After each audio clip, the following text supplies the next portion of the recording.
Live from the 607, it's the Ocho Duro Parlay Hour, where we're talking everything going on in the world of sports. Join in the conversation on social media with the hashtag ODPH, because here we go. Instead of looking deep inside, every word I have to say, keep it simple. Welcome to an all-new edition of the ODPH podcast, better known as the Ocho Duro Parlay Hour. What is happening, everybody? Thank you so much for joining us this week. My name is Ken M. Joining me in studio, as always, you know him. He's the co-host. His name is Padawan J. You know, we had the whole show mapped out, what we were going to talk about, what we were going to do, and then the NFL decided to completely fuck that up for us. Not that it's a bad thing, but yo. I think they heard rumor that your coach, my coach, the coach, Coach Duffy, was going to make it in studio today and decided to give everybody a curveball. But Coach is not making it in for this one. However, though, there is a 50-50. He will be here for the entertainment edition because he really wants to talk the Batman. Yeah. He really wants to talk that movie. Oh, yeah. But that's not what you tuned in for. You tuned in for some sports talk. And we definitely want to interact with you. So after the podcast, you got to make sure you swing on over to odphpodcast.com. Join in the conversation on our social media accounts. We're all right there. We all talk to everybody. Check out Parlay Points. New blogs dropping this week. The TeePublic Store. Perfect time for a sale this week, Pad. Yeah. So you definitely can get some new ODPH swag in for the St. Patty's Day season. So it's also getting nice out there. Might need to freshen up the old wardrobe a little bit. You know how it goes. Soon we stop getting fucking snow in the Northeast, but you know. Yeah, it'll happen someday. But that's why you can get hoodies, you can get T-shirts, you can get mugs to drink hot chocolate or whatever you'd like to put in your beverage dispensers there. Whatever the case is, we got it there at the TeePublic Store. All of that and so much more is ODPHpodcast.com. But you tuned in to hear some sports, and that's what we're going to give to you. And Pad, he alluded to it. The NFL decided to make some noise right before we went on air. Yeah. So let's break down this madness, shall we? Yeah, so we'll start with the one we know for certain is happening. The other one's a little more we know is happening, but it's a little hazy on details. But the one we know is happening was announced at 2:17, and I'm reading from a quote from ESPN's Adam Schefter. Trade package. Seattle gets quarterback Drew Lock, tight end Noah Fant, defensive lineman Shelby Harris, 2 first-round picks, 2 second-round picks, and a 5th-round pick. Denver in return gets Russell Wilson and a 4th-round draft pick. Good Lord. Well, on the scorecard of I was not expecting this move, this has to be pretty high on there. I was expecting something, not necessarily today, but obviously since Peyton Manning retired and kind of left a giant gaping void the size of his forehead at the quarterback position, it's a need they've needed to address. I mean, let's not forget in the 2020 COVID season, things got so bad that I think at one point one of their wide receivers was their starting quarterback. And that's nothing to say against the gentlemen that have played quarterback since Peyton Manning left. They're all fine individuals. Just none of them are that guy that can get you over the hump, get you into the playoffs, and get you to a Super Bowl win. I mean, let's face facts. As much as I love Drew Lock and dancing to Put On by Jeezy, it's not going to get you a Super Bowl anytime soon. Facts. So it's a need they've wanted to address for a while. It's a need that John Elway has wanted to address for a while. And for the longest time, since they hired the old offensive coordinator out of Green Bay, it was rumored that Aaron Rodgers might be going out there, that they'd be targeting Aaron Rodgers. And let's face it, with things as up in the air as they might have been or appeared to be with Aaron Rodgers in Green Bay, for if you were a team, and there's a few of them that need a quarterback, you'd be stupid to not at least investigate and do your diligence on what it would take for you to get Aaron Rodgers. Mm-hmm. So then obviously we'll get to the Aaron Rodgers stuff in a minute. That domino fell. And then whether it's connected or not, Adam Schefter and some of the other NFL insiders are saying it's not. I think you can't say that. You can't say that. It's definitely affected. Once the Aaron Rodgers news came down, and again, we'll get to that in a minute, it got announced that Russell Wilson was going to Denver, and it makes all the sense in the world for them. With the exception of the freak hand injury he had, this past season, still a damn good quarterback. He's still a great quarterback, and this move is more puzzling so with him going to Denver, who's not exactly a playoff team at this moment. Mm-hmm. That's what's really throwing me off, because obviously Russell Wilson, who has been the catalyst for any kind of winning in Seattle, to now ask for that trade or whatever the case was that we all had an idea he was going to be parting ways with Seattle. It was either him or Pete Carroll. And it's been rumored, not just this offseason, but it was coming out of last offseason as well. Oh, yeah. There was the rumored 4 cities he'd go to.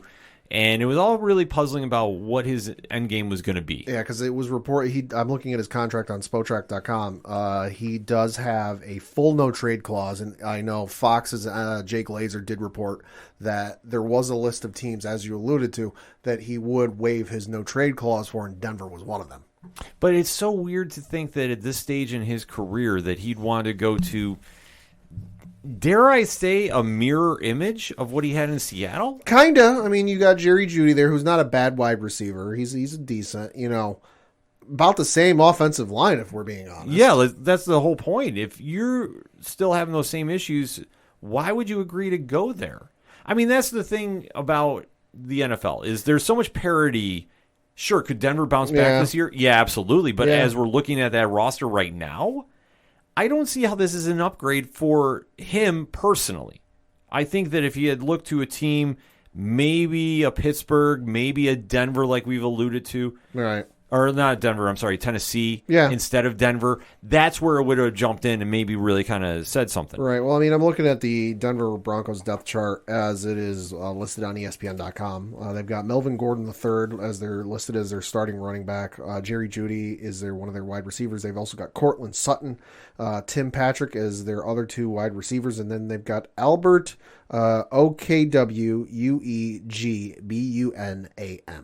as their starting tight end. So it's not bad. It's all right. You can use a few upgraded pieces, but hey, you got the draft coming here. You got free agency coming. They can make some moves. Offensive minded coach. And plus the thing I just kept hearing with the discussion around Russell Wilson leaving Seattle was the rebuild and didn't want to be there, and Pete Carroll situation. Absolutely. So I get why he wanted out, whether he forced his way out or just kind of like gave enough information without being rude. Well, you have to think about the success they've had with that nucleus in Seattle. Yeah. Wilson and Carroll have done a lot of great things there. Multiple Super Bowl trips. They've had a culture of winning up there, but over recent years, it has not been the same. I mean, there's been the injury bug has hit that team very, very hard. Yeah. And there hasn't been an upgrade in talent coming in there, with the exception of a few players in the draft, in my opinion. Sure. So for Wilson, you have to take a look at what your legacy is going to be. I mean, obviously, he has the pedigree. What do you want at this stage? And for me, I would have thought he'd look to go to a contender that's right on the cusp. Is Denver that team? Maybe, but that's a big stretch, and especially to the division he's now going to, which is fucking loaded. Exactly. Kansas City with Patrick Mahomes. Yep. Justin Herbert and the formerly known as San Diego Chargers. Yep. The Las Vegas Raiders, which Derek Carr, which I would say if Carr can play to a consistent level, right, they're going to be tough. But and that whole entirely new coaching staff. Yeah. Which I would have thought if Wilson was going to go anywhere, the Raiders might have been a better fit. Yeah. On a lot of different levels, because as the team that got into the playoffs, played very gritty through the entire season that they had, that would have been a player that could really have elevated him to make a run, in my opinion. Right. But going to Denver, I'm just baffled by this, unless he has a weird deal with like maybe players he knows are going to come there and join up. And not saying like go super team a la Brooklyn in the NBA, but I think that he has to go into that inclination that, okay, things are going to turn around while I'm here. And sure, if you're that player that can come in and turn a team around, kudos to you. I mean, very few people can do it. Yeah. Not saying he can't, but at this stage in his career, how tough is this going to be to go to the Super Bowl in that division? And let alone when you look at the conference of the AFC, it's a literal who's who of elite quarterbacks right now. Yeah, I mean, just starting at AFC East, you've got Josh Allen in Buffalo, great quarterback. Facts. Tua Tagovailoa down in Miami, which could be a good quarterback. He's pretty decent. Jury's out. Mac Jones down in New England, good quarterback. Zach Wilson with the Jets, jury's still out. Yeah, jury's still very out. Yeah. Baltimore, you've got Lamar Jackson, which when he's healthy, good quarterback. Absolutely. Joe Burrow out in Cincinnati. I mean, listen, the man just made it to the Super Bowl in his first full season. Fact. Cleveland's got Baker Mayfield, which when he's on is a good quarterback. So it depends which Baker shows up. Flip a coin. Pittsburgh, who's to say? Ben Roethlisberger retired, looking for a quarterback these days. So, not necessarily the biggest threat. Houston, listen, you got the whole Deshaun Watson issue, whether he's going to be there or not. If he's not, I believe it's Brad Mills right now, which isn't striking fear in the hearts of anyone. Yeah. Indianapolis also needs to figure out their quarterback situation. Jacksonville has, obviously, Trevor Lawrence, which, again, jury's still out. Jury's out. He's going into his sophomore season. Tennessee's got Ryan Tannehill. And then in the AFC West, you've got Russell Wilson now with the Denver Broncos, Patrick Mahomes with the Kansas City Chiefs, Derek Carr with the Raiders, and then Justin Herbert with the Chargers. That conference is fucking loaded. Yeah. So this is a lateral move at best. Yeah.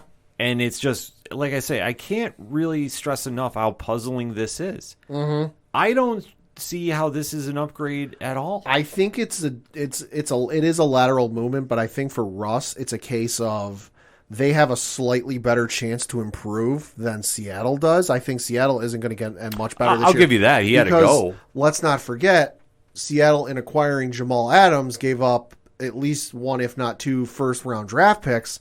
So, Seattle now will have a draft pick because of the Russell Wilson trade. But prior to this trade with Russell Wilson going to Denver, Seattle didn't have anything in the first round. Oh, and I can't find anything without doing some deep digging online, of where they, after the first round, if they haven't, where their first draft pick was. Here we go. So Seattle had before this trade that was Denver's, now it's Seattle. Okay, so before this trade today, Seattle did not have a pick until the 41st overall pick in the NFL draft, which is in the second round. Well, I agree he had to go. Like, I think if you were going to sit there and try doing a rebuilding stage at this point in his career, Wilson would have been out of his mind. It's going to take too long, and he's not going to want it. Exactly. But that's why I thought they could have gone to a contender like a Pittsburgh, sure, like a Tennessee, like a team that is there and just needs an elite quarterback to take them over the hump.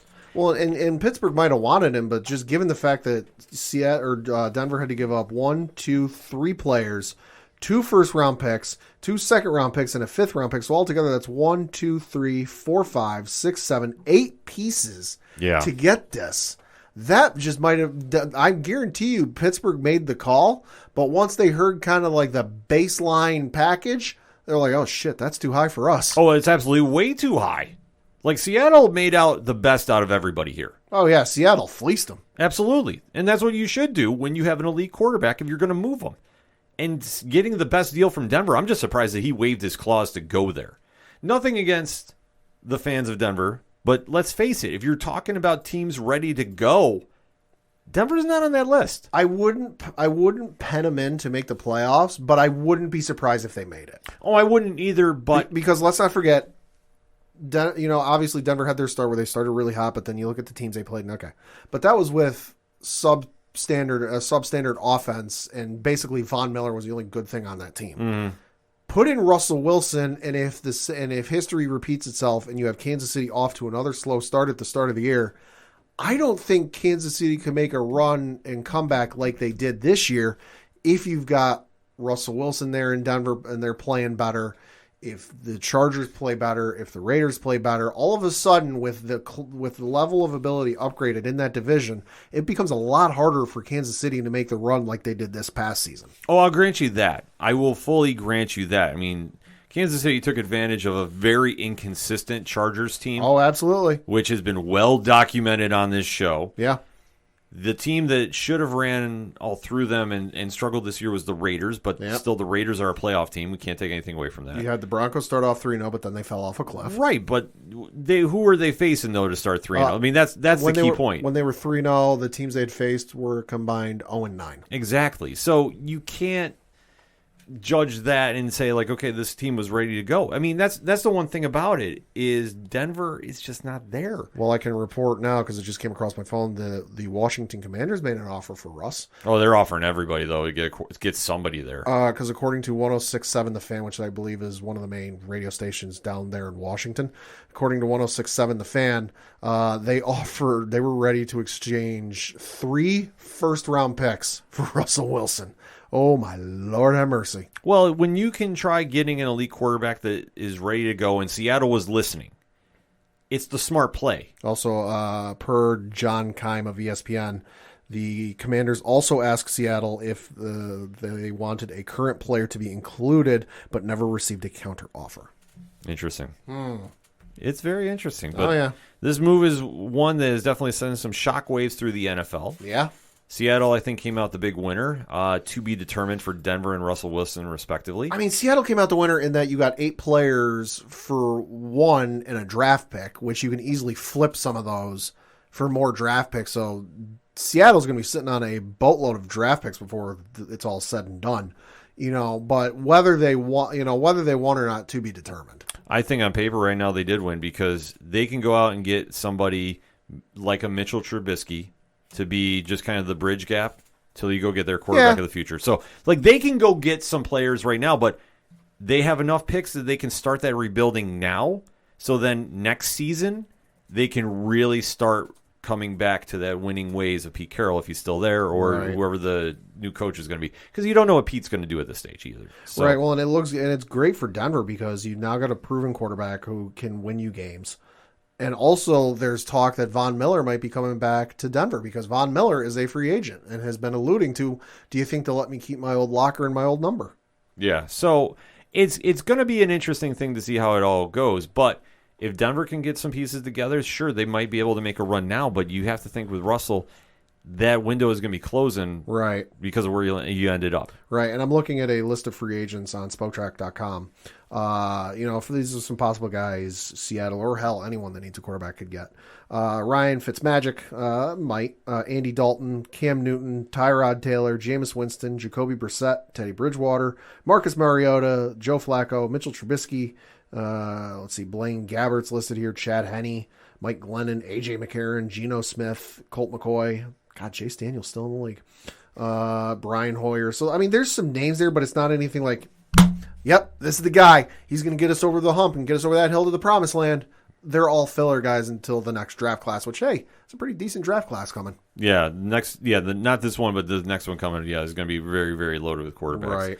So I kind of have to wait to see how it all goes because we all thought the big domino moving was going to be Aaron Rodgers. And lo and behold. Yeah, the prima donna can't stay out of the limelight. Break it down for us, Pat. So it came down this morning at like 9 in the morning, 10 in the morning Eastern, whatever it was. It was early. It was early. It was early that I hadn't left for the gym yet. That Aaron Rodgers was going to be signing with the Green Bay Packers for a 4-year, $200 million deal with 153 of it guaranteed. Guess there was some smoke to that fire, huh? God damn. So that set the world ablaze, and oh my God, what's this mean for Jordan Love? Well, start packing your bags, kid. Locked up Rodgers, which I guess the thing I had heard reported was one of the, it was reported that this was given to him on Friday. He wanted the weekend to mull it over. It appeared that he mulled it over, and it had been reported that one of the things he wanted was kind of the uncertainty with his future taken out of it and no more of the year-to-year deals. He wanted to be locked up for long term. And then things, and got to note, this came out shortly after the Russell Wilson news, which, got to say, this came out at 2:43 p.m. Eastern time. So not long after the Russell Wilson news. From Aaron Rodgers' personal Twitter account, quote, "Hey everyone, just wanted to clear some things up. Yes, I will be playing with the Packers next year. However, reports about me signing a contract are inaccurate, as are the supposed terms of the contract I, quote-unquote, signed. I'm very excited to be back. Bicep flexing emoji. Hashtag year 18 with a heart emoji." Close quote. Well, I don't think he wants to talk about the money. I think he wants to focus to go back on the team because everybody is really looking at him through different eyes, through obviously the actions of the past year. So if they can spin this back to, hey, happy to be here, Rodgers. Yeah. this is a win for Green Bay. But I think overall, Green Bay got their guy they wanted. Yeah. I think Rodgers never wanted to leave. No. And I think that the fact that he made the GM blink, that was the tipping point. I mean, it's like Brock Lesnar and Randy Orton did with professional wrestling, where Brock Lesnar, when his WWE contract was up, threatened to go back to UFC. And then when Randy Orton's contract was up, he kind of floated the idea their way, allegedly, that he might go AEW just to kind of drive up the price a little bit. Rodgers, listen, it's a good negotiating tactic. I'll give him credit for that one. Oh, absolutely. It's smart business. Know your value. If you think you can go somewhere else, and trust me, Rodgers could have picked his landing spot. Green Bay would have been left in a rebuilding mode after they've had one of their best seasons on paper. Like, let's face it. They're in a position they can win now. If Rodgers leaves and you turn over to Love, I don't know. I'm going to be very honest about that right now. But with Rodgers there, he got what he wanted. Love him or hate him, he got what he wanted. You know he's going to be there. Devante Adams, they locked up as the franchise deal. He's franchise tagged. They're franchise tagged him. They're trying to work out a long-term deal. Oh, they're going to get a deal now. Rodgers is there. He ain't going anywhere either. Like, the nucleus is set to win for a few more years. Yeah, Devante got franchise tagged. Godwin got down in Tampa Bay, got franchise tagged. And I'll get to where I think the benchmark is going to be in just a minute. Yes, but this is a win-win for Green Bay. Oh, absolutely. And for Rodgers, too, because, listen, if he had gone anywhere, no matter how good the breakup would have been, it would have been bad PR. Uh-huh. And I don't think at this stage either side wanted that, but the fact that he won the moral victory is the cherry on that Sunday. I'm not saying it would have been necessarily as bad as when LeBron left Cleveland the first time, but where like people were lighting their jerseys on fire in the middle of the freaking street in downtown Cleveland. But it would have been something akin to that. If he had gone on ESPN or another platform, Pat McAfee show, and did an hour-long show debating about where he was going, and if he said, I'm taking my talents, McAfee would have given it to him. Yeah, like they're good friends. McAfee would have given it to him. Exactly. Like, there was no chance. And I think that he knew the temp in the room. I mean, obviously he's had enough off-field drama for comments and actions that have definitely tarnished his image. Oh, yeah. So he knew that he had to handle this right. He got the GM to blink. I'm shocked at that. Yeah. But listen, I'm not faulting him either. Yeah, and I think he for as many boneheaded mistakes and decisions as he's done, he's no idiot. I think he probably entertained the idea to going to a Pittsburgh, to a Raiders. But then, as I listed all of those quarterbacks before that are in the AFC East, he went, why the fuck would I want to run through that and have to run through that gauntlet of a season when in the NFC, sorry NFC fans, it's a bigger drop-off after you get past maybe the top 5 quarterbacks in the NFC as opposed to the AFC. In the AFC, you got 16 teams, 1 or 2, you got Zach Wilson with the Jets, who's arguably probably the worst quarterback in the AFC right now. If not the NFL. Pittsburgh you can't really count because it's Mason Rudolph right now, and I don't think he'll be starter day one. But then you look at the NFC, okay, you got Dak in Dallas, good quarterback. You got Danny Dimes in New York, which, probably not a great quarterback. Jalen Hurts in Philly, jury's still out. Washington, I couldn't even tell you who their quarterback is. Chicago needs a quarterback. Detroit's got Jared Goff, enough said. Green Bay's obviously got Rodgers. Minnesota's got Kirk Cousins. Atlanta's got Matty Ice. Carolina, again, couldn't fucking tell you who it is. I think it's Sam Darnold or something. It might be Coach. Yeah, at this point. New Orleans also needs a quarterback. Tampa Bay needs a quarterback. Then you've got the Arizona Cardinals, who on paper right now have Kyler Murray as their quarterback, but as that saga turns, we'll see. LA Rams got Matthew Stafford, so they're good there. San Francisco right now has Jimmy Garoppolo, but if he leaves and gets traded someplace else, they've got Trey Lance behind him, which I'm still not sold on him. I'm not sold on him either, but I tell you what, Garoppolo is going to be the one I'd be looking to move right now. Oh, absolutely. He's going to be a hot commodity. Yeah, I think he just became the quarterback to go after. I know that sounds very weird. Oh, yeah. But trust me, he's going to be the one teams are calling about now. And then you've got Seattle, who needs a quarterback. So out of the 16 teams in the NFC, you've got 1, 2, 3, 4, 5 that need quarterbacks and a couple others that could honestly use an upgrade. Mm-hmm. So Rodgers knows the temp in the room. And that's the thing. Like, it ultimately comes down to he knows he wants his legacy. He wants one more Super Bowl. Sure. He can't handle the fact that he's only got the one. Oh, yeah. Like, that's something that is going to be eating at him. And I know I've had this conversation with Rich from 3FN a lot. I know we've talked about it in our group chat as well. Yeah. The fact that he's only been able to pull off one has really not pushed him over the top for that legacy. Oh, like he's got all the accolades and all the stats, which are fine and all. But at the end of the day, championships are where it matters. Like, you could have every offensive statistical record in NFL history. Mm-hmm. All the good ones. We'll keep interceptions and sacks. Oh, sure, yeah, that doesn't matter. All the good statistical records in the NFL. You know, Rodgers could play for another 10 years, set every statistical record in the NFL where it's like you know, Joe DiMaggio and the hitting streak levels of, like, you're not going to fucking reach it. Mm-hmm. It won't mean shit, because at the end of the day, people are going to go, hey, he was a great quarterback, but he only won one title. Exactly. I mean, he won the one. I mean, that's what matters. Oh, yeah. But at the end of the day, to put him up there in the talk with Brady, not happening. Montana, not happening. Well, and look at Peyton. Peyton, for a lot of years, was in this position where he was a great quarterback. He had all the stats, but he only had the one title win. Yeah. It's a wild thing to think about. But for Rodgers, I think he knows he has a better shot to get there. Oh, Christ. He owns that friggin' division. Yeah. Chicago fucking sucks. Nobody's coming near him in that division. Sorry. Right now. Detroit, you suck. Sorry. Minnesota, coin flip, honestly. It all depends on what Kirk Cousins does. Yep. And it all depends on how that defense plays. And if Dalvin Cook is healthy.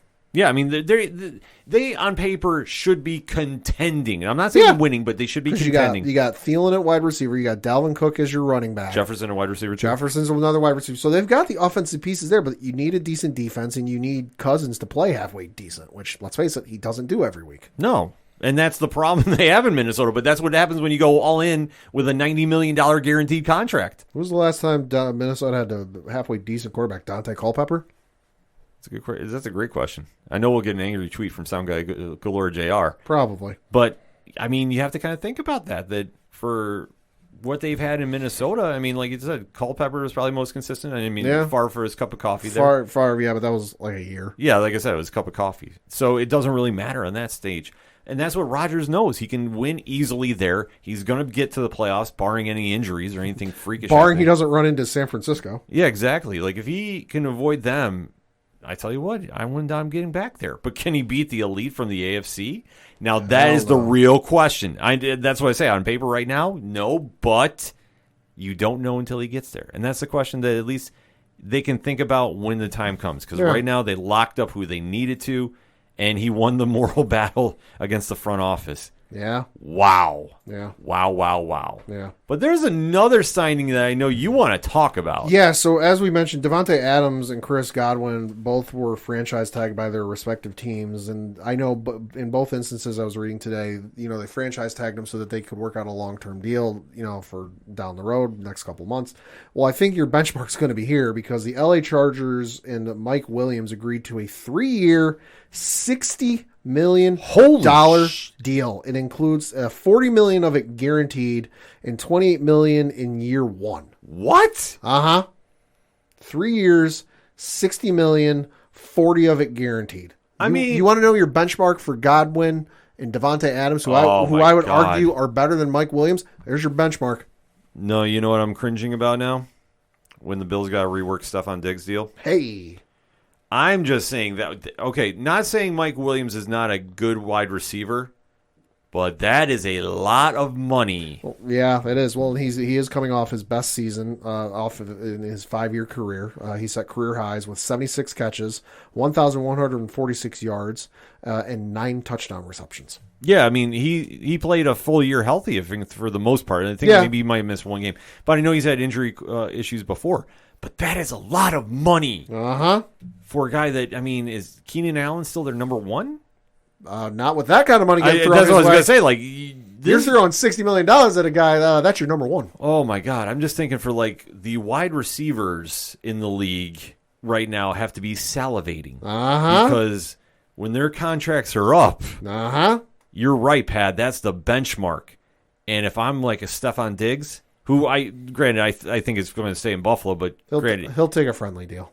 He's going to get paid. Like, no, he'll get get paid, but it'll be team friendly. I would hope so. I mean, he likes playing up there a lot. So I'm just saying this for the rest of the league. That's a crazy contract to think about. And you take a look at like the situation with Dallas that they had to let go of Amari Cooper, because they overpaid for Zeke. Yeah. Hey, we need a wide receiver up in New England. You want to put on the old red, white, and blue? Come on, Amari. Oh no, he can come to Buffalo. Just pair him on the other side of Diggs. And just throw streaks all day, Josh. You're getting Gronk. Fuck off. No, we're not. I don't even want Gronk. I know we're getting off topic here.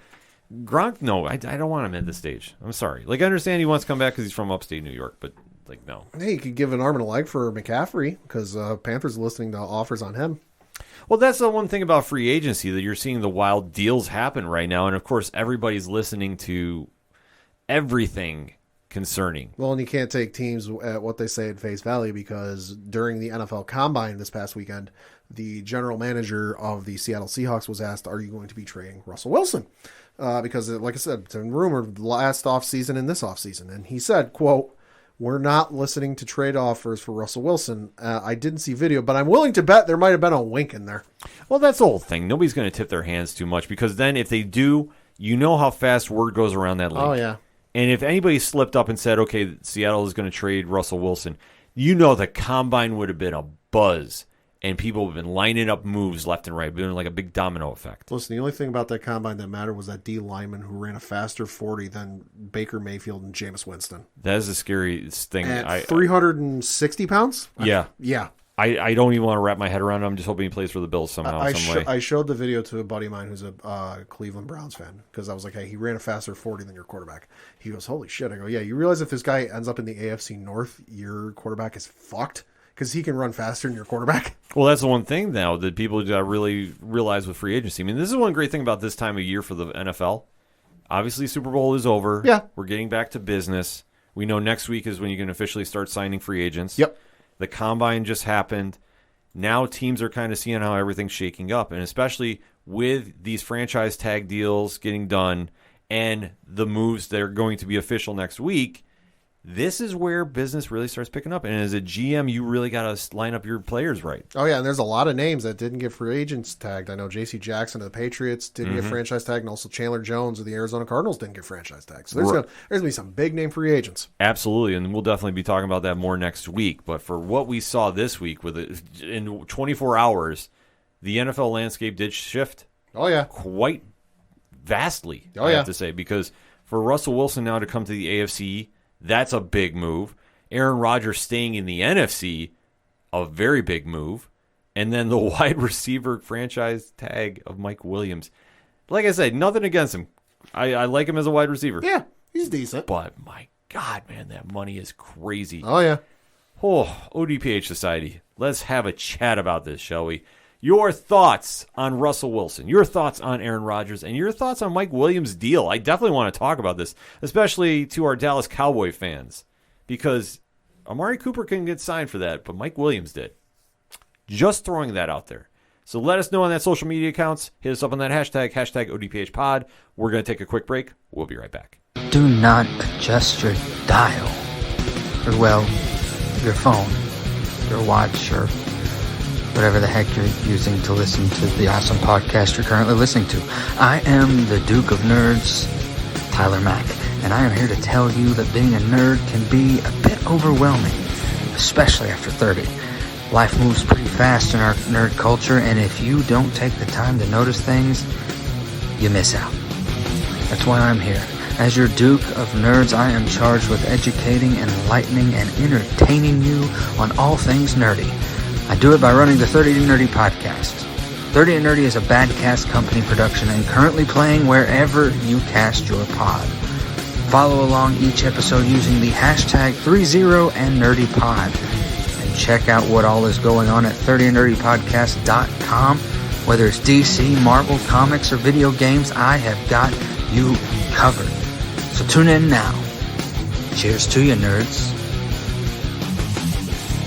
Coming back for another segment on this edition of the ODPH podcast, and let's talk some wrestling. Wrestling. Well, it has been a week for All Elite Wrestling. A little bit. You would say so. They just kicked off their calendar year of pay-per-views with AEW Revolution, taking place in Orlando, Florida on Sunday night, 8 p.m. Eastern Standard Time. What time did it finish, Ken? Midnight. Uh-huh.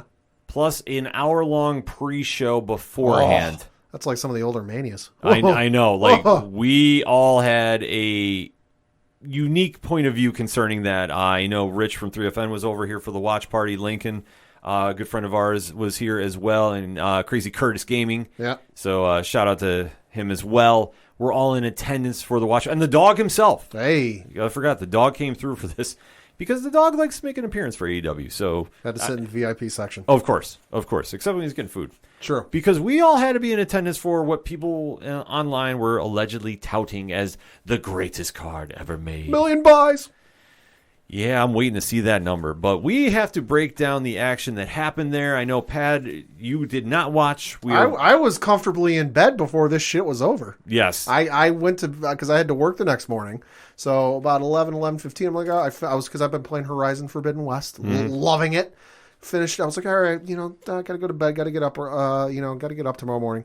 So as I'm laying in bed, as most people do, I'm like, let's see what's going on Twitter. It was like 11:15, 11:20. It was like 11:20, 11:25 at this point. I'm like, holy fuck, this thing's still going? Yeah. What the fuck? It was a little crazy, but I was like getting Pad's opinion about this because, like we say, he is not an AEW fan. Nope. But he knows the wrestlers, and to get his reactions to the commentary and replay here is something that I definitely want to get his opinion on as well. So let us talk about this, shall we? Yeah, so the first match took place on the pre-show, and it was between Leila Hirsch and Chris Statlander, and you had Leila Hirsch emerge victorious, pinning Chris Statlander in 9 minutes and 51 seconds.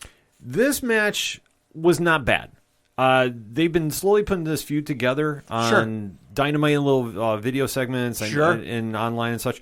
So this has not been the worst thing to AEW's done. And they've done this nice heel turn with Hirsch going after Statlander. Hirsch getting the win, I think, is big. Mm-hmm. I now found out that she is the #1 contender according to the rankings after this, so it's kind of interesting. Even though she did use a foreign object to knock out Statlander to go in to get the win, though. Details. Yeah, but it is what it is. But you know what? I don't mind them or her going over here because this is a solid feud to definitely run back at a later date. Okay. Next up was, again, another matchup on the pre-show where you had QT Marshall taking on the greatest wrestler of all time. I will hear nothing saying otherwise. Hook. Where you had Hook submit QT Marshall in 5 minutes and 1 second.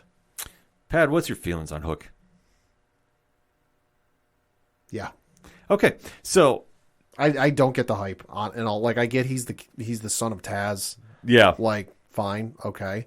But, like, this kid ain't coming out doing revolutionary, never-before-seen moves, stuff that he shouldn't be able to do at such a young age, you know. It's not like he's a young Mike Trout. When Mike Trout came out and first made it to the majors, I admittedly hadn't seen any footage of him. But I was like, why is everyone hyping this kid as the next face of the Major League Baseball? I just didn't. I wasn't knocking the kid. I wasn't knocking Trout or shitting on him. I was like, why? And then I started seeing footage and I go, okay, I get it. You know, I started seeing the highlights. Hook, I'm like, it's just lemonade I'm not buying the taste of. The Hook is a very interesting figure in AEW because he does have this very organic reaction with the fans. He's got a cult following, that's for damn sure. Oh, yeah, he does. Like, it's huge. Like, you type in hashtag send Hook online, you get a reaction. And he is, I will say this, he is arguably their most homegrown talent that we've had since the inception of AEW. Sure. I mean, arguably. I mean, you can say some of the other Adam Pages, but I mean, they've been wrestling for a while and such. But Hook is the one that has really grown and definitely has been the breakout star amongst their fans. I agree with you that I think that some of the hype is a little extra and maybe not matching up with the aesthetics a little bit. I get some people are genuine fans of the kid, though. Yeah. Like, they want to see him do well. They want to see him succeed. And I'm in that camp, too. Like, I'm not shitting on the kid. I don't want to see him fail miserably. Like, hey, you're living out your dream. Succeed and do well, my guy. But, like, some people are in that camp. You got some people I think are just going to the level they are just for the trolling and the lulls. And then there's just some people I just don't understand. Yeah, but Hook was doing Hook things here. Definitely QT put him over, so Yeah. now it'll be interesting to see what they do with him now. Yeah. So, on to the next match. Was the final match on the pre-show, and this was a 6-person tag team match between Eric Redbeard, Pac, and Penta taking on Brody King, Buddy Matthews, and Malachi Black. And you had King, Matthews, and Black emerge victorious, winning in 17 minutes and 22 seconds. Okay, this was a really good match. Okay. House of Black is the faction name for Malachi, Gotcha. Brody King, and Buddy Matthews. This is my favorite faction in AEW right now. All right. Without question. They are doing some very cool things with this group. Sure. And I'm hoping that this goes somewhere because I will say since they've all kind of started rolling out into this weird gimmick of, whatever the House of Black is supposed to be. Right. They're definitely stepping their work up in the ring. They're definitely winning the crowd over. They're definitely, in that kind of, they're cool heels. The fans are cheering for them. They're doing that, and they're doing that very well.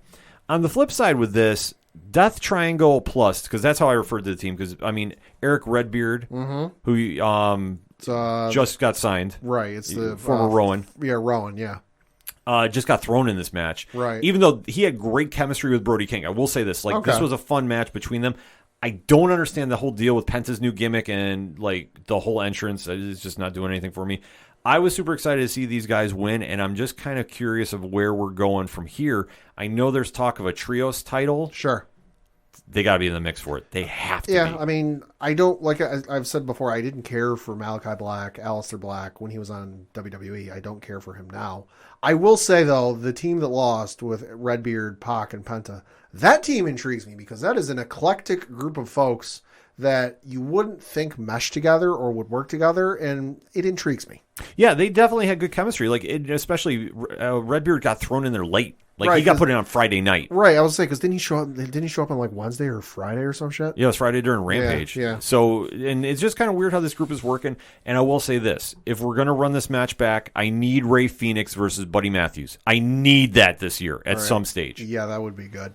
Goddamn. Yes. Next up was the first match on the main card between Chris Jericho and Eddie Kingston, and you had Eddie Kingston submit Jericho in 12 minutes and 19 seconds. So, Pat, what if I told you that Kingston won? Okay. And I love Eddie Kingston. I'm a big fan of him. Right. But the submission move he did was one of the weirdest submissions I've ever seen. It looked awful. Okay. And it's nothing against Eddie or Chris. I'm just not understanding what the move was supposed to do because it was almost like a weird arm stretch. Sure. And it just was is this supposed to really hurt? That's interesting just because, admittedly, I'm not the most well-versed Eddie Kingston fan. But he's never struck me as a submission machine or a submission specialist. Yeah, but he is the heart and soul of AEW, so I was hoping he finally got pushed because we've talked about this on here. He waves the flag of AEW probably harder than anybody. Right. And I'm happy to see that he's finally with AEW and a major company and he's getting the time. And he's won those fans over because he is really connecting with the crowd. Why we've had the misfires with him losing to Miro and then the CM Punk feud, which lasted 2 weeks? At least. And then with Danielson, he can be a guy that you can really go and really build around. And I think now is finally the time that AEW has finally seen this and got it together. I just hate how the submission looked. That was my only argument with this match because Eddie came in there not fucking around. Right. And just was beating the crap out of Jericho. Did he come in wearing Timberlands? No, he came in full gear. Well, then it's a loss. But he did on the promo section though before the match. The Wednesday night promo was very good between him because it's Eddie being Eddie, and that's how he's connecting. Jericho just I don't know what's going on there, especially now he's going by the influencer. I hate that nickname. Could be time for him to take a step back because that's the thing I always remember from when he was in WWE was he would have those runs and then he would go and it get kind of stale after a while. The lone exception being his last run. Yeah, that never got old. But he'd have those runs in WWE and then he'd go away and he'd take time off or he'd go do a tour with his band, for 8-9 months, whatever it was. And then he'd come back and it'd be a complete refresh. It'd be like, oh my God, you're happy to see him again. I wonder if it's not time for one of those that maybe it's too much overexposure. He's, because I know he does commentary a lot. He does the wrestling. maybe it's just time for him to take a step back. Like, hey, this is too much of a good thing. Fans are getting a little tired of it. Time for a change. And not necessarily a character change or just like change the gimmick, but hey, take some time off. Let the fans, quote unquote, forget about you for a little bit, and then come back and everyone's like, oh, hey, we're happy to see you again. Yeah, I mean, it's one of those situations with him is he's got a lot going on. I believe the Jericho cruise is allegedly going down at the end of this month, so that might be something he's taking time off for. Either way, he did the right thing by putting Kingston over. And if this means Jericho goes away for a little bit, I'm okay with it. Not that I don't like Chris Jericho because he's one of the best of all time. But I think that now with such an overinflated roster, he's lost in the shuffle from being the guy at the beginning. So, according to ChrisJerichoCruise.com, their next cruise isn't until next year. It is, just to correct you, it is February 2nd to the 6th in 2023. So he's not going anywhere anytime soon unless he takes time off. That's been rescheduled so many times. I apologize for that because good. I lose track a lot of times with it. It's a large roster. It's easy to lose track of. Yeah, that's something that I don't follow the cruise that much. Last I heard it was supposed to be in March, but who knows? Like I don't follow that in-depthly. So sure. Either way, the only thing I need to follow is Eddie Kingston won, damn it, and that's the right call. Next up was a matchup for the AEW Tag Team Championship where you had the defending champs of Luchasaurus, that being Jungle Boy and Jungle Express, excuse me, that being the team of Jungle Boy and Luchasaurus taking on the team of Bobby Fish and Kyle O'Reilly. And as of last recording, it was a to-be-determined team yet to be announced. But hey, pat ourselves on the back. Fucking call it. Those goddamn egomaniacs. The Young Bucks inserted themselves into the matchup, so it was between Jungle Express, Bobby Fish and Kyle O'Reilly, and then the Young Bucks. And you had the Jungle Express emerge victorious, winning in 18 minutes and 36 seconds. Jurassic Express. Or Jurassic Express, yes. Yeah, this was a surprise of the night because I had it locked and loaded. Red Dragon was winning. Okay. I had that thing completely mapped out that it was going to build to the feud between them and the Elite, and obviously Adam Cole, baby, was going to get involved. But no, Jurassic Express held on. Good for them. Yeah, that's a big move for them. I'm very shocked at that. I don't know where we're going to go from here because I think it's ultimately going to lead to Dragon and the Bucks. Right. Well, I mean, I think it does more for their tag team division to have a relatively, I don't want to say new tag team, but like newer than obviously Fish and O'Reilly and then the Bucks are. Mm-hmm. It does more for them, and it gives them a little bit of the shine because let's face it, Fish and O'Reilly don't need a fucking belt. They're already a very well-established, very well-decorated tag team from around the world. Mm. And the Bucks, hey, listen, enough said. All you got to say is Young Bucks and tag team, and you've already said too much. Yeah. And to be honest, to set up until they come up with a name, I know there's been one rumored, but I refuse to say it until it becomes official, the Undisputed Era versus the Elite, whatever they decide to do, you don't necessarily need the belts to do that match. Like, you can set it up with some sort of shenanigans, brouhaha. You don't need the belts involved. Yeah, that's a fair point, too. So, it's kind of really just throwing me a big curveball about that I always assume they're going to go with the belts. But you know what? This definitely helps with Jurassic Express being champs because you definitely have a lot more teams that are viable for it. Yeah. Please make it Santana Ortiz that takes them on. I would freaking mark out for that. Very, very big. Mm-hmm. So we'll kind of have to wait to see what happens with that.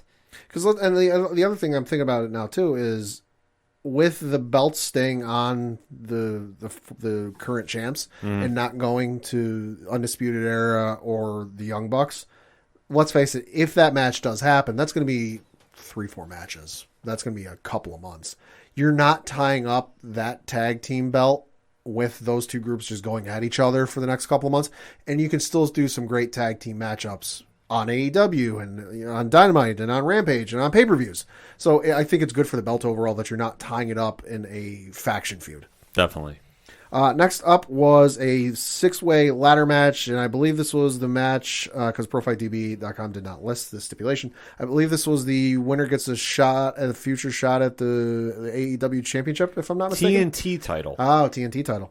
So this was between Christian Cage, Keith Lee, Orange Cassidy, Powerhouse Hobbs, Wardlow, and Ricky Starks. And you had Wardlow emerge victorious, winning in 17 minutes and 8 seconds. Had a feeling he was going to do this because they've been building him like Batista versus Triple H, with obviously with him and MJF. Baptista. Yes. So This made a lot of sense to me. I thought the match was very good. Okay. They were doing a lot of different stuff with the ladders, but especially because you had a lot of larger gentlemen in this match Right. that you don't typically see in a ladder match. But this was a very cool scenario, how it all played out. I mean, I thought Powerhouse Hobbs had a really good performance during this match as well. And then with Wardlow winning, that definitely sets up a lot of more storylines, especially with MJF.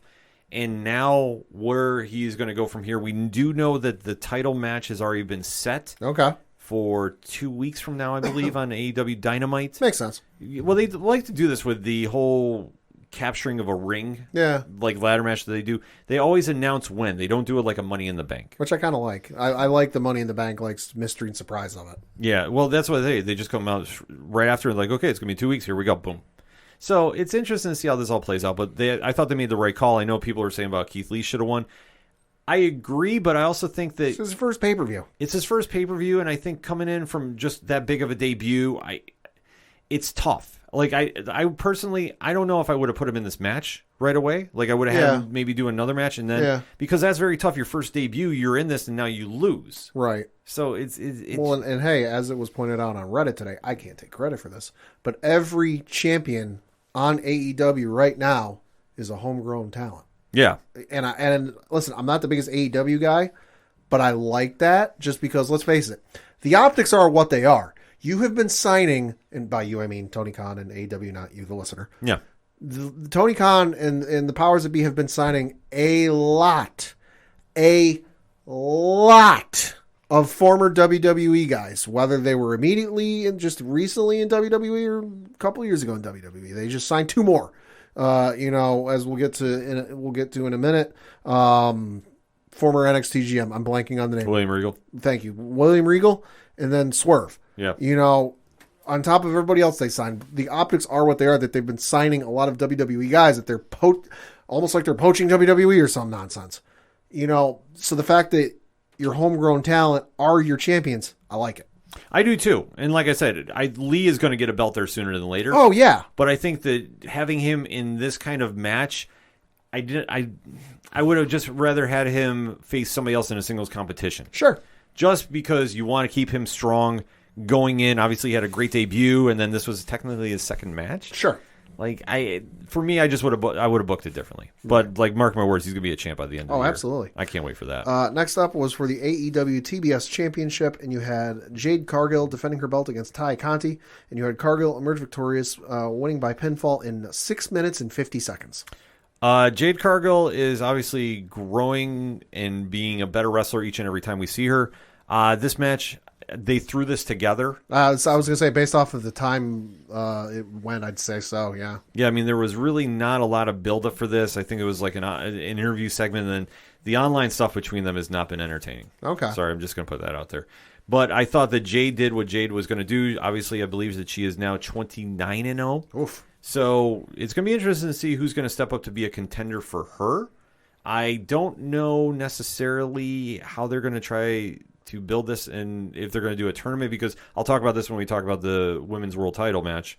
But I think with Jade, though, Jade did what was supposed to happen here and definitely was, get over and definitely keep that streak going. Yeah, so according to her profile on ProFightDB.com, in singles matchups, she is indeed undefeated. However, she does technically have 1 loss on her record, but it is not a singles matchup. She was in the Casino Battle Royale back at AEW All Out 2021, and that was the one Ruby Soho won. So technically she's got a loss on her record, but it's not a singles loss, so technically in singles matchups she is undefeated. Yeah, it's their whole ranking system. They matter, much like UFC. This is facts. This is facts. Next up, and I got an issue with these next 3 matchups because, holy fuck, I heard you burned out the crowd, was the dog collar match between MJF and CM Punk. CM Punk emerged victorious, pinning MJF in 26 minutes and 22 seconds.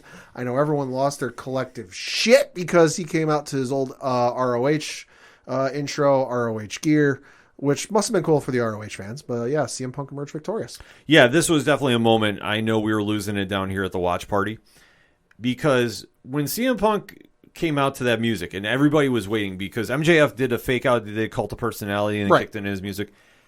The minute that we heard AFI, everybody started like, oh shit. Like, are we finally going to get rid of happy-go-lucky Punk? Right. And I will say this. This match was the best he's been and the closest to the CM Punk we all know Sure. since he's signed with the company. That's good. Yeah, without question. I can't figure out what it took to get him to that point, but I can't imagine it's ROH getting bought out by AEW. Because if so, Punk, you're a fucking idiot. No, I think what it is MJF during this entire feud has shown him up, in my opinion. Sure.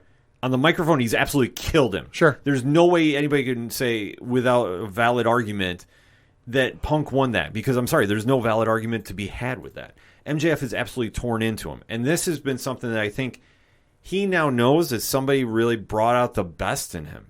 Because I think that since he's been here, it's been the honeymoon phase. That you haven't had anything to really motivate him. He finally got it here. And I think that this match lived up to the hype. I love how they did the Wardlow didn't give MJF the ring to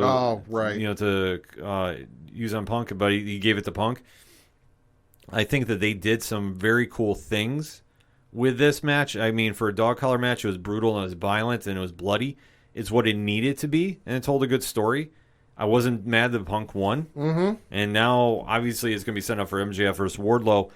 I'm very interested to see where we're going with Punk. I know that everybody's kind of saying, well, go for the world title. Maybe. I don't know. I don't think so. I would personally love to see him go after the TNT title. Okay. Just for right now, and then get to the world title later down the road. But I don't know how this is all going to play out. But I was excited about this match. This was probably my favorite match of the night. Okay. So a lot of win here to be had here. Both guys did a great job. Next up was for the AEW Women's Championship between Dr. Britt Baker, DMD, defending her belt against Thunder Rosa. And Dr. Britt Baker, DMD, emerged victorious, pinning Rosa in 17 minutes and 19 seconds. Now, Pat, do you remember last year Baker and Rosa had a Match of the Year candidate? Heard about it, did not see it. Want to point out it was 362 days ago. That's why I say it was about a year ago. It was March 11th. And they tore the roof off the place. Heard about it, did not see it. Oh, it was a fantastic match. It was something that why we finally got the rematch now is still mind-boggling to me. The fact that it took 362 days now, but 360 plus days. Right. But for this match, I got to admit, I was disappointed. Okay. Because they just didn't seem like they had their timing together. Like, it just kind of seemed like I was expecting them to just kind of gel a little bit more. Sure. I don't exactly know what happened. Well, and especially since you've had a year between, essentially, round up. Mm-hmm. You've had a year for this rematch. Like, this is the best you came up with? Yeah, it's just something that I just don't know. Like, I know there was some rumors that Thunder Rosa was working through an injury. I don't know how. Maybe. We never got confirmation about that, so that's why I want to stress it was rumor only. But to see Baker win again is now, where do we go from here? Because now what they're doing is, it was announced that Hirsch is going to be taking on Thunder Rosa in a eliminator match, and the winner gets a shot at Britt Baker. Okay. Which I'm going, either you're going to have Hirsch get the title shot, which I'm okay with, or you're going to run it back with Thunder Rosa, and it's going to be on TV, and will she get the title then? Right. Because I think this was the wrong call to make to have Baker win. Rosa was ready to get the title. Crowd was behind it. It was time to do the switch for the belt. Why they didn't, I don't know. I'm not going to question it. It didn't happen. Right. But now you kind of are left in this situation that, okay, if she does beat Rosa again, she does beat Leila Hirsch, where do you go? Because now you have to have a tournament to get to find a contender, and it's a weird thing to see, especially with that roster. The only idea I'm going to throw out to the world is she's going to fight ROH champion Deonna Purrazzo. Maybe. And I'd be okay with that, because Purrazzo's arguably probably the best women's wrestler on the planet right now. She's killing it in Impact. She's killing it everywhere she's going. If they want to do something with that, I think that's the right move to do. But we'll kind of have to wait to see how this all plays out. Just how the post-match eliminator match announcement, that threw me for a big curveball. Yeah. Next up was between Bryan Danielson and Jon Moxley, and you had Moxley emerge victorious, pinning Danielson in 21 minutes and 2 seconds. Well, this match made some headlines. Yeah. It was what we thought it was going to be, a very good match. Yeah. My second favorite match of the night. And obviously, with Moxley getting the win, they had the weird standoff with Danielson, and then all of a sudden, War Games! Yeah. William Regal shows up. Yep. and smacks them both, and now looks like he's unifying them to that storyline because Bryan Danielson wants to team up with Jon Moxley to take over AEW. It's a frightening tag team, I gotta say. Oh, yeah, no, it Holy definitely was. fuck. And Moxley was like, I don't team up with anybody until I bleed with him. So does this mean they're going to get together? I don't know, but I'm going to tell you this. Regal, Moxley, Danielson. It's a frightening trio. Give it to me. I'm here for it. And especially if they want to add like a Lee Moriarty or Daniel Garcia to that faction. Maybe. Listen, I'm perfectly fine with that. Like, mix in some of the new talent in there and watch what they do. I think there's so much potential to be had here. It's not even funny. But the big takeaway is William Regal is now all elite from this match. And you know what? I'm okay with this. But next up, though. Was the co-main event of the evening, and this was the 6-person tornado tag match between Darby Allin, Sammy Guevara, and Sting, taking on Andrade El Idolo, Isaiah Cassidy, and Matt Hardy. And you had Allin, Guevara, and Sting emerge victorious, winning by pinfall in 13 minutes and 12 seconds. Pat, this is the only thing that you need to know about this match. Is it Sting jumping off the shit through the double tables or whatever it is? Yep. Yeah, I saw that. That's it. It's like 60-whatever years old. 63, Hey. I believe. Yikes. Or he's very shortly, he's going to be turning 63. Over 60, yeah. What the fuck was going on here? I like this match. EC dub. Yeah, you mean EC dub. they were trying to do their best, and like with Sting, I'm like, listen, more power to you for doing it at your age. I don't want to see it though. I'm sorry. I do not get excited seeing Sting wrestle at this age. It's the same reason I didn't want to see, as much as I love Chuck Liddell and Tito Ortiz, I did not want to see them fight each other because just no. Yeah, there's nothing to be had there. There's no win by anybody for that one. This match was the same thing. And I understand it was a tornado rule match, so everybody's in the ring, everybody's all over the place. They did a lot of cool spots. I'm not going to say they didn't. But yet again, unnecessary, did not care about this. Sure. And the fact that Sting did that crazy triple table jump off the balcony, like, listen, I'm just glad he's not hurt. That's the only thing that scares me is that, like, I have to imagine he's doing this because he doesn't have much longer ahead of him. That, like, I got to get out everything I want to get out now, go out on a high note. And I'm not saying he's going to retire, in the next week or month, but, like, let's face it, he's in his fucking 60s. Yeah. That's the one thing that scares me is that he's going to go to do one of these spots because he's trying to create a moment and give fans something to remember, and he's going to end up hurting himself in a way that gets him very, very injured. Yeah, I know. That scares me too. And that's the type of shit you see ends up on like a documentary or something as to like and I'm not saying like a dark side of the ring, but like a dark side of the ring type thing where it's like, oh, hey, this is the nasty other side of professional wrestling you don't see. Like, it's not good optics. No, it definitely isn't. So interesting to see about how this all plays out on Dynamite this week. But yeah, that's the only takeaway from this match that only matters. And then your main event of the evening was for the AEW World Championship. You had Adam Page defending his belt against Adam Cole. Baby. And you had Adam Page emerge victorious, pinning Cole in 25 minutes and 41 seconds. Okay, so note the time of that, Pat. Yeah. 25 minutes? Yes. So match started at 11:30. Hey, yikes. So this had been capping off a very long evening of wrestling. So it started at 7. Ay. Yeah, so just to put in perspective, and how the structure of the matches were, the crowd was like pretty much dead at this point. And that's the one thing I brought up going into the CM Punk matches. Whoever booked the order of these matches, you done fucked up. Because even I, the not much of an AEW watcher, I know you don't put the Punk MJF match, then the Britt Baker Thunder Rosa match, which people had been waiting a calendar year to see. Mm-hmm. And then you put the Moxley Danielson match. You put the 6-person tornado tag match because let's face it, it's got Sting, it's got Andrade, it's got all these guys in there, and it's a tornado. They're going to be all over the place. It's going to be crazy. And then you do it with the main event with the World Championship. Fans are going to be burnt the fuck out by the time this is over. I think you should have shuffled some of this around. I agree. You should have moved some of the matches that were earlier into this other spot just to give because listen, we may sit here as fans with a WWE product and go, why the fuck are they putting this match on in between after that barn burner of a match? Well, that's so that when the next matchup comes up, which is probably going to be one of their title matchups, the fans are back in for it. They had a minute to calm down, get their energy back, go to the bathroom, grab a bite to eat, and they're like, oh, hey, I'm energized again. Yeah, just the structure of this really kind of hurts this match. This match was about as indie as you get. Sure. A lot of finishers, a lot of near falls. Did what it needed to. I mean, I'm happy. 900 Panama Sunrises, I'm sure. Pretty much. I mean, this match was an entertaining match. It wasn't an awful match by any stretch, but by this stage of the night, I was done. I was ready to go. And obviously, and that's not what you want if you're a company putting on a pay-per-view event. You know, you don't want your fans to be there by the end of the night. Because I remember we were for that first WrestleMania 31 in Dallas, where it was like 7 hours fucking long, and we're like, holy fuck, we want this to be over. Like, we want to go home. Yeah. You want your fans to go, give me more. I want more. I want more. You don't want them to be ready to leave. Yeah, it was just wild to see how long this took. And this, like I said, was not a bad match. It was just by the end of the night, it was super indie, and I'm like, I've seen enough. I'm done. I can't help but wonder if they were because on pay-per-view. I can't help but wonder if they were running up against a hard out. I don't know. I mean, that's the thing, because they were technically on BR Live.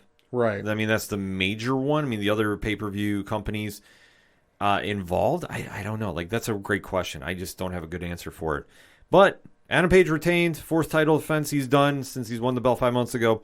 Hopefully we do something with his character now, and I think all signs are now pointing to Adam Cole taking on the Elite with Red Dragon. But overall, a solid card. I mean, your thoughts after hearing the playback on this? Sounds like an okay card. Doesn't sound like the greatest thing since sliced bread, but it sounds like it was okay. Yeah, I definitely have to say about that as well. And to close out this segment, since we're talking wrestling, some news broke after we recorded last week. Yes. Tony Khan, owner of AEW, has bought Ring of Honor. Mm-hmm. Your initial reactions? Don't care. Okay. I like, this is nothing against ROH. I've seen one ROH pay-per-view. We watched it at your place. I can't remember what it was. I can't remember who was on it. I can't remember when it happened. I just know it won't. Final Battle. Maybe. I just know I wasn't, so clearly I wasn't that impressed by it to want to tune in further or remember fuck all about any of it. I've obviously seen the clip of the Young Bucks super kicking like 48 people or whatever the fuck it is. You know, just because that was viral a couple years ago. But like, I've never been an ROH guy. I didn't, you know, so when they got announced, I'm like, okay, like good for them. You know, it'll be interesting to see what they do with it. You know, and I hope they, as a wrestling fan, I hope they handle it right and they use it in a way that isn't just like seen as, I know some people were saying online, as like an AEW light, LYTE. You know, I would like to, even though I'm not a fan, I would like to see justice and the brand handled well. You know, but in terms of like, is it exciting? Is this the tipping point to get me to watch AEW? No. It's not. I like I said, I've never been an ROH fan. I got nothing against it. Just I never got into it. This is a big move on a couple different levels, but I think the big takeaways is obviously Ring of Honor has been a historic wrestling company. Probably your favorite wrestler right now has wrestled in Ring of Honor and done some more fantastic than likely work. Just the video library is going to be the key thing that is the takeaway from this deal. If only they had someplace to show it. Oh, wait, they don't. As of right now, no. But Tony Khan has announced that they are working on something, or alluded to it, I should say. And outside the video library and the belts, what the fuck are they getting out of this? Because didn't they let everybody out of their contracts? Well, they did. And this isn't an ECW, WWE, or WWE, WCW moment where, like, you get the belts, you get the wrestlers, you get the you get the this, you get the that. Like, you get the video library, but you have no place to show it right now. But listen, I know they're going to get a streaming deal, whether it's their own site, HBO Max, Cartoon Network, whatever the fuck they put it on. Right now, as of the second, when the deal was done and the paperwork was signed, you ain't got fuck all to put it. You're not going to put it on YouTube. You're going to put that shit behind a paywall. And then you're not signing anybody. So, like, it's good for, like, storyline purposes and for down the road purposes. But for right now, Well, it's interesting because you're right. Everybody was let out of their contract after the last pay-per-view in December. So now it's an open playing field. I know they have a card coming because we are ROH Press. Right. April 1st is Super Card of Honor. And we do know Bandito is taking on Jonathan Gresham. They have announced a few other people are going to be on the card. It's pretty much wide open right now, but this is going to be an interesting point to see because now with Tony Khan owning it and whatever... Still 9 figures in the hole. Yeah, whatever change is going to happen to that company, we're going to start seeing at that card. This does help out AEW tremendously because we've touched upon this many times. Their roster is way oversaturated. Mm-hmm. Half of that talent is going to ROH, and that's not a bad thing. But for anybody else, it's a very interesting playing field to take part of. Right. Because how is the setup going to be? How is the business going to be? We don't know. I mean, I think it's going to be done a lot like AEW. And I'm hoping that with the addition of William Regal, maybe he'll be able to get Tony's ear. I mean, that's the thing is they're going to need a streaming thing for it because if memory serves, AEW's TV contract doesn't come up until 2024. Yeah. So it's not unless they work out some deal for ROH specifically with Turner Broadcasting, you're not going to see it insert. You're not going to see TBS or TNT or True TV make out a slot for them, out of the current contract. Like it's not in the current contract. No, what I think they should do is go on HBO Max and run it like NXT used to do on the network. Run it every Tuesday night, 8 p.m. HBO has been wanting, Maxwell has been wanting to do live sports. They haven't done it yet, but there's been talk about it. It'd be the smart thing to do, especially that video library, which I think I think that's the big win right there. But I also think it helps out their roster. But what they do after that is anybody's guess because it's like when WWE bought ECW. Right. It wasn't the same. I think, unfortunately, the days of ROH being ROH are done. But we'll have to see when the product starts rolling out. If it's going to be held like a developmental, like has been heavily alluded to, I think that could be good and bad depending on who's involved. But we just have to see when it all happens. But it's an exciting time for a wrestling fan because you'll see that library. You'll see All In, finally, because I know that's been held up for ever and a day. So AEW's got a lot on their plate right now coming off Revolution. How they're going to shape this all up remains to be seen, but we'll definitely be talking about that. And we definitely want to talk to you about that ODPH Society, so hit us up on that hashtag ODPHpod. AEW Revolution, what's your thoughts? Tony Khan buying Ring of Honor, what's your thoughts? And always remember, check out 607 TWS for more wrestling content and blogs count anywhere on odphpodcast.com. We're going to take a quick break. We'll be right back.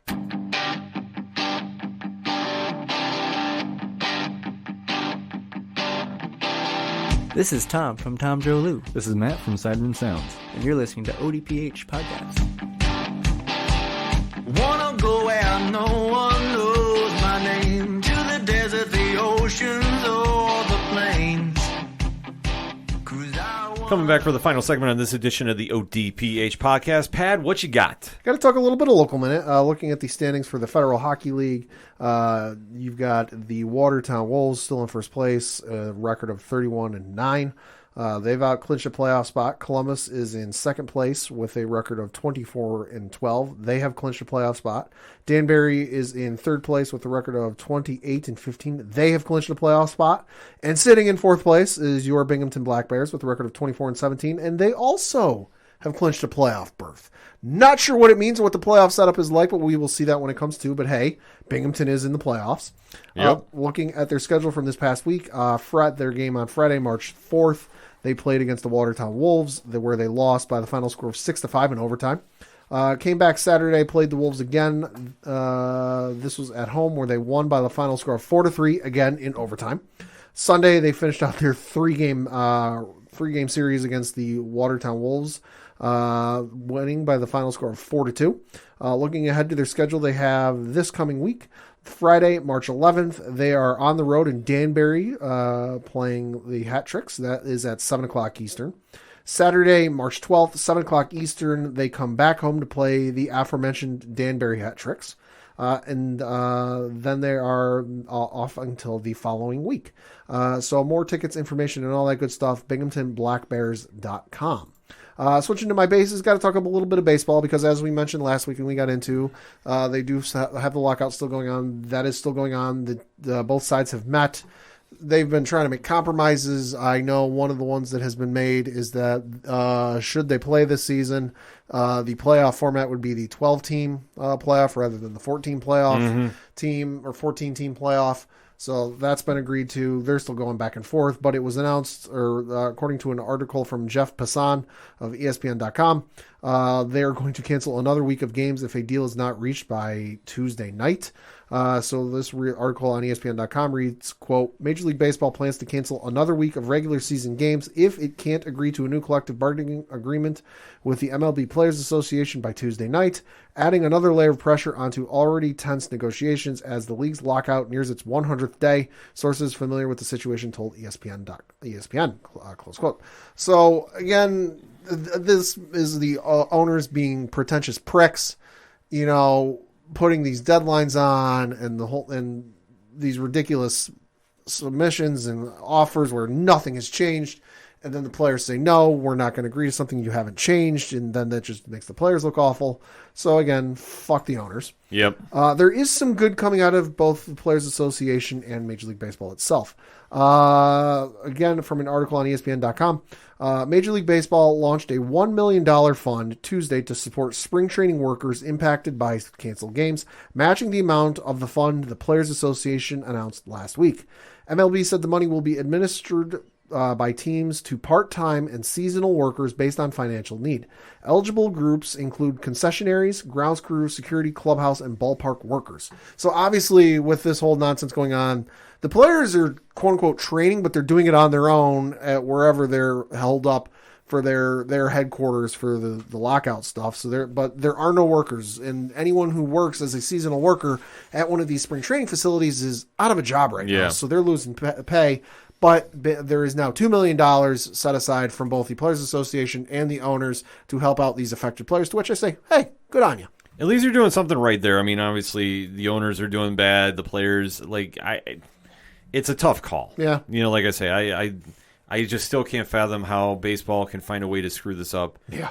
Time after time after time with the owners and the players. I don't get it. Listen, man, I put this fully on the owners. The owners did not have to do this. You went fucking 4 months from the initial offer to even come back with a counter offer. And then you went another 2 months before you countered that counter offer. So fuck the owners. Yeah, I mean, it's a no-win situation ever with that sport. And if baseball does come back this season, there will be a new broadcaster entering the fray on Friday nights. Oh. That being Apple. Again, article on ESPN.com. Apple will enter the live sports coverage arena with Friday Night Baseball. Apple and Major League Baseball announced Tuesday that Apple TV Plus will carry a weekly doubleheader on Friday nights in 8 countries when the regular season begins. Games will initially be available without the need for Apple TV subscription. Major League Baseball has been under work stoppage since owners locked out players, and at the end of the collective bargaining agreement at 97 days, it is the second longest work stoppage in baseball history. The broadcasts on Apple TV will include pregame and postgame shows and will not be subject to local broadcast blackout restrictions. Besides being shown in the United States, Canada, and Mexico, games will also be initially be available in Australia, Brazil, Japan, South Korea, and the United Kingdom. The agreement also includes the MLB Big Inning weekday show for fans in the U.S., as well as a live stream channel for those watching in the U.S. and Canada. So I think this is a good move, all things considered, because I know ESPN has the deal with the NHL where they do that. And it'd be great to watch Ranger games on there since I have Hulu Live and the MSG network isn't included on Hulu Live. Yeah. But frequently the Ranger games are on ESPN Plus. So I go, oh, hey, let me watch Rangers game on ESPN Plus. Fuck, I can't. Local broadcast blackout. That's not going to be an issue with that. I know Amazon has been was doing baseball broadcasts last year. Not anything super frequent, but it was like maybe one game a day, one game a week. I know I watched the Yankees game on there a couple of times, but this seems to be the first big push by, somebody other than the broadcasting networks to broadcast baseball. And I'm intrigued to see them do it. Yeah, it's a definitely intriguing option that we just got to kind of see, well, obviously when the season kicks in, but yeah, to get more content on a streaming service is huge. Yeah. And for Apple, hey, good for you. This is a big move for them. Yes. So for my base, very quickly, obviously we got to mention Excite Wrestling is doing their Excite 10 show this week at the X. So if you're local, excitewrestling.com/tickets, I believe, for more information, or just hit them up on the website. Their Facebook page, go there. That's where Johnny is most active. He was just on 607 TWS. So we're going to tell you to go right there and go make sure you secure those tickets. It's looking like a solid card. A couple shakeups from what the original announcement was. Don't want to get into that on air. So excitewrestling.com for all that information. But lastly, we got to talk some UFC. Okay. So obviously UFC 272 went down this past week. Yes. And honestly, I don't want to say I was surprised. This was very much like how we predicted on the show. Yep. So we're just going to kind of break down the main card here for you. So the first matchup in the main card was between Greg Hardy and Sergey Spivak, and you had Spivak knock out Greg Hardy at 2 minutes and 16 seconds of the first round. Excellent. Cut Greg Hardy. I believe this was the final fight on his contract, so all signs would point to that's going to happen. Listen, at this stage in the game, I'm sorry. It's the experiment's over. He's done. Done. Last I want to talk about him on the show. Next up. was in the welterweight division between Alex Oliveira and Kevin Holland, and you had Kevin Holland emerge victorious, knocking out Alex Oliveira at 38 seconds of the second round. So this was kind of surprising. Holland, he looked okay. Okay. Didn't look like, I don't want to say it was a lights out performance. I know he immediately called out a favorite of the show. Oh, yeah? One Donald Cowboy Cerrone after. And Cerrone has answered, I'm already booked against Joe Lozon. I would say he's in a war for Joe Lozon. That's old school. Yes, but he said, as soon as that's done, I'll be around. That's assuming they don't kill each other because, hey, if you've ever seen Joe Lozon and Donald Cerrone fight, it's not exactly a very technical matchup. The only thing you need to know is somebody's going to bleed. Uh-huh. And a lot. So Holland, though, like I said, he looked pretty good at 170, so I can't complain too much about that. So we'll kind of have to wait to see how it goes from here, but definitely was interesting. Next up was in the featherweight division between Bryce Mitchell and Edson Barbosa. What fucking ring rust. Bryce Mitchell emerged victorious, winning by unanimous decision. This was insane. It seems very one-sided. 30-25, 30-26, 30-27. Yeah. This was just, Bryce came back, looked fantastic. I'm excited to see who he's fighting next. I don't have a prediction. Oh, okay. But he looked really good, especially with all that time off. So Thug Nasty is back. Who wants a part? Who wants some? Next up was the co-main event of the evening in the catchweight fight of 160 pounds. You had Rafael Dos Anjos defeat Renato Moicano by unanimous decision, 49-45, 49-44, 50-44. I mean, listen, this was no surprise at all. Moicano took this fight on like 4 days' notice. Yeah, it was insane. And he fought like 2 weeks prior, so hey, kudos to you, sir, for taking the fight on such short notice. Not a surprise. No, definitely not a surprise at all. Listen, Moicano, this is not a bad loss for him. He stepped in. He was outclassed, but like, listen, the time frame to get a good camp in and get ready for this wasn't there. But I applaud him for stepping up because I wish more fighters would do this. We kind of sit there and say you're in the business of fighting, but you won't take fights. Just saying. But RDA looked like RDA, and you know what? That's not a bad thing. I mean, it looks good for his stats. Yeah, so because at the end of the day, nobody's going to care about the result because it wasn't a big name, so it's a good win. Regardless of the circumstances in the situation, it's a win for him. It's going to look good on the record. Yeah, exactly. So a lot to be happy about if you're in the RDA camp. And then next up was the main event of the evening in the welterweight division, where you had Colby Covington defeat Jorge Masvidal by unanimous decision, 49-46, 50-44, 50-45. I mean, this one was pretty much like we talked about on the show. Mm-hmm. Like, Covington just outpaced him. He was the better fighter top to bottom. Like Masvidal, like he got paid right before the fight too. He got a brand new contract from the UFC. Yeah, I did see that. Minute that happened, I was like, oh, how hungry is he going to be? Because, I mean, obviously they tried hyping up the grudge match and the bad blood. Sure, they were pushing that very heavy. Oh, absolutely. And I get that. And I'm not saying it's not real because I think to a degree. But when you're in the business of fighting, you got to go out there and fight. Mm-hmm. Covington was looking like the best fighter in that division, not named Kamaru Usman. Yeah. And he proved it in this one. Like, love him or hate him, because obviously the character is a lot to be desired. Mm-hmm. He goes out and he wins. And he looked very good doing it. I don't know who he's going to be facing next, though, because you kind of have to sit back and go, well, Usman, he's not going to be fighting. I know that a lot of people are talking about he could have the winner of a fight that was just announced for April. Okay. Gilbert Burns Yep. against the one only Hazmat Chimaev. Oh, I'd be all right with either of those guys going up against him. I would too, and I think if Chimaev wins, which I do like him against Burns, I do too. I do too. Chimaev versus Covington could be out of control on a whole different level of trash talk. Like that one, you might see me throw the $80 down to see. To quote Terrell Owens, "Get your popcorn ready." Yeah, because that one would be completely out of control. I know. Uh-huh.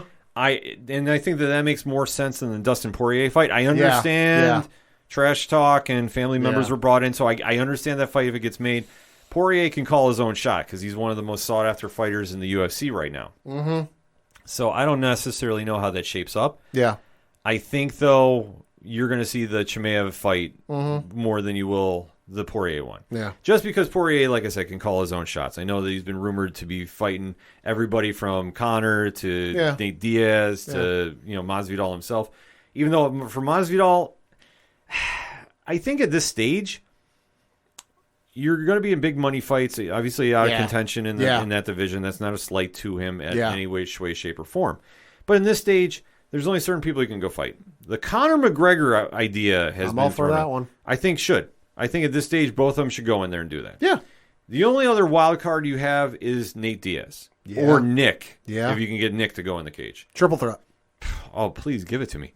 I would love to see that fight happen because I think at this stage for Masvidal, that's the only fights you can do is these big money fights. At this point, yeah, he's been in the game for so long that like I don't, barring some sort of bizarre crazy run he goes on, I don't think he's got another title run in him. Yeah, and I don't want to see him, be like in a gatekeeper position where he's going to be fed to somebody that's a young up and coming prospect. Yeah, I don't either. Like I don't want to see that for him because he's like I say, he's a great fighter.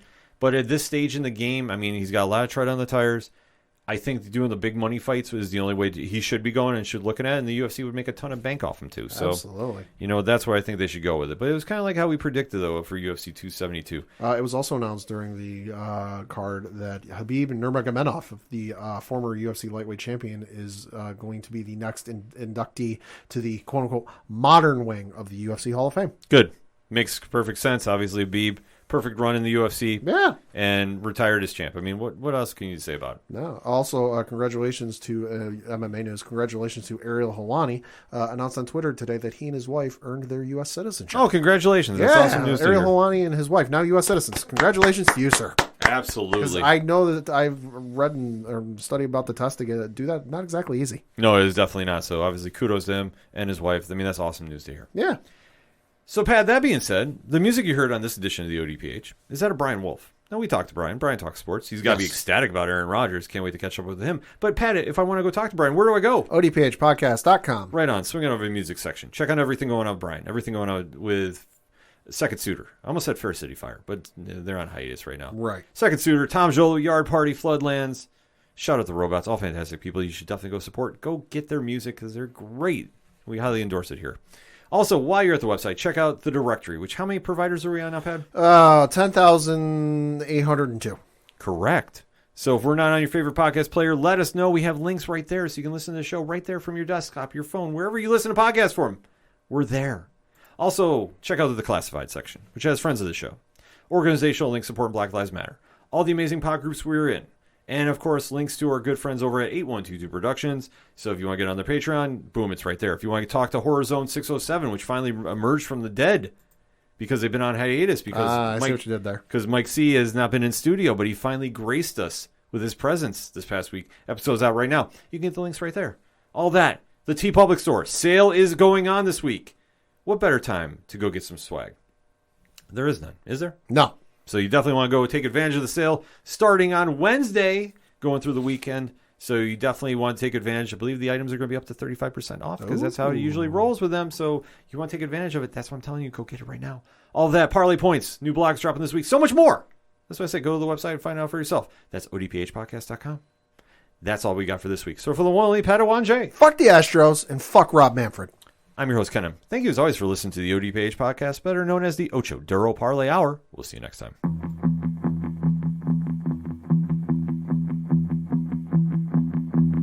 Gotta be down to the punch.